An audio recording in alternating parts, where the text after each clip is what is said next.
हैं। ज्यादा जवानों की आक्रोश रैली हमने निकाली, जेल भरो आंदोलन किया। बीच में डॉक्टर राकेश जिसने आत्महत्या का मामला था उसमें भी हमने आंदोलन किया। आरएस मेंस की तिथि बढ़ाने की बात हो, सरकार के हालात एक दो मुख्यमंत्री, प्रदेश अध्यक्ष, एक मंत्री और 40 विधायक लिख के दे रहे हैं, फिर भी भजनलाल जी तारीख नहीं बढ़ा रहे। फर्स्ट ग्रेड में सुप्रीम कोर्ट से इनको डांट खानी पड़ी। हाई कोर्ट में एक तारीख को सुनवाई है और हम चाहते हैं कि सरकार, जो बीजेपी का खुद का कमिटमेंट था वोटों, नौजवानों को बरगला के वोट ली भारतीय जनता पार्टी के तमाम नेताओं ने, कि हमारी अगर सरकार बनी तो एसआई भर्ती जिसमें बड़ा घपला हुआ है, 100-125 करीब पकड़े गए, एसओजी 500 फर्जी बता रही है, 859 में से दो मेंबर आरपीसी के अंदर बंद है और आरपीसी पुनर्गठन हम करेंगे। ये बीजेपी का वादा था और ये वादा याद दिलाने के लिए कांग्रेसी तो चूंकि बैठे हुए, क्योंकि उनके राज में तो घपला घोटाला हो गया और बीजेपी वाले दूसरे कामों में लग गए। भजनलाल जी खुद कह रहे हैं कांग्रेस के बड़े नेता रात के अंधेरे में मेरे से मिलते हैं।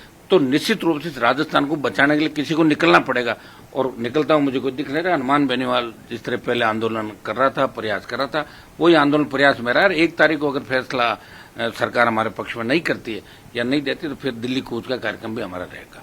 पंचायत चुनाव में अधिकारी पकड़े जा रहे हैं भ्रष्टाचार। हाँ, तो मैं तो पहले ही हमेशा आरोप लगाता हूँ कि एसीबी में तो वो लोग जाते हैं ज्यादातर जो बाहर दाब के भ्रष्टाचार कर लेते हैं, फिर अपनी एसीबी में पोस्टिंग करा लेते हैं। ये तो बंद कर देना चाहिए, इनसे कोई फायदा नहीं।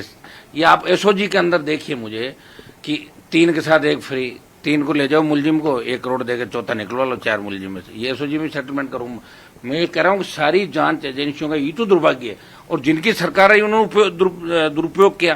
कांग्रेस की सरकार थी तो ये ईडी सीबीआई का दुरुपयोग दिल्ली में करती थी और अब बीजेपी के अंदर अघोषित आपातकाल है और कांग्रेस के समय आपातकाल लागू हुआ था। अभी अघोषित कोई बोलेगा उसको बंद कर दो, भजनलाल जी भी यही कर रहे हैं, जो बोले उसी को बंद, जो बोले उसको 151 में लाओ, कपड़े उतारो, घुमाओ। तो जो काम करने वाला वो तो हो नहीं रहा है और नहीं करने वाला काम हो रहा। उड़न खटोले के अंदर, हेलीकॉप्टर के अंदर भजनलाल जी घूम रहे हैं, पता नहीं मौका मिले या नहीं मिले, कब पर्ची वापिस चली जाए। इसी काम में बीजेपी के लोग लगे हैं कि मौका मिले या नहीं मिले। और ऐसे जो नौसिक्के मंत्री इनके साथ हैं और जिस तरह का आभा मंडल चारों तरफ, उसे देख के मुझे लगता है कि राजस्थान सही दिशा में जा रहा है। अपराध, महिला उत्पीड़न, बेरोजगारी, किसान, ये प्रमुख मुद्दे हैं। पीने का पानी नहीं मिल रहा लोगों को, आप बताइए कितनी योजनाएं चला रहे हो। हालात बद से बदतर होते जा रहे हैं और इसके लिए दोनों पार्टियां जिम्मेदार राजस्थान की।